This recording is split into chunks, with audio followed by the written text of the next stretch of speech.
what happens with the hate speech? The speech deliberately. My own feeling is that the way to deal with hate speech is not by silencing it, but by confronting it.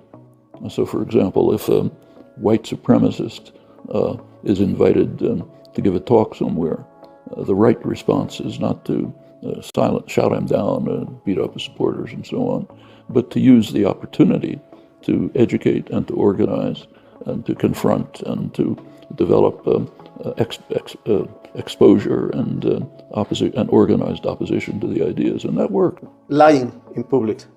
Lying in public? As post-truth, this concept that, has different meanings, but you deliberately lie, to destroy the references of the other. Then expose it. It doesn't do any good to have the state, to give the state, notice if you ban free speech, you're giving the state the power to determine what's true. And we know exactly where that leads. So let them lie. Let them lie. If even people lie, then expose it. Don't bring in the police to tell them you're lying.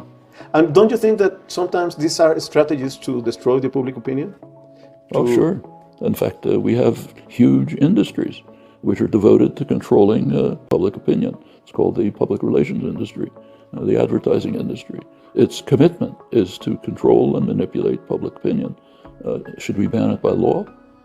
Should we ban one of the major industries of the world by law? Because it is committed to controlling and manipulating public opinion and does so very effectively. It drives people towards subordination, towards marginalization. And in fact, it says that that's what it's doing. You go back to the origins of the public relations industry, when people were more frank and honest than they are about it now. They said that the goal is to direct people to the superficial things of life, like fashionable consumption. Actually, I'm quoting from the business press. And if we do that, they'll leave us alone. They won't bother us.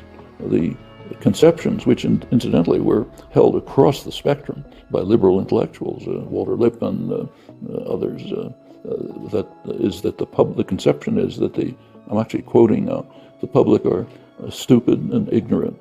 They're outsiders. The intelligent men of the community that's us, should determine and control policy, and we should be protected from the trampling and the roar of the bewildered herd of people.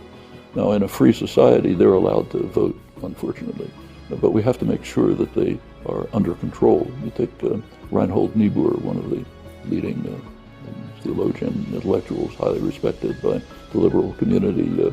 His view was that you have to, people are stupid and ignorant, you have to provide them with necessary illusions and emotionally potent simplifications to keep them quiet and in the background and not disturb us. Those are fundamental principles of what we call liberal democratic society. Should they be banned by law, or should they be exposed and confronted? I think the answer to that is quite clear. First of all, they control the law, so you don't have to ban that by law.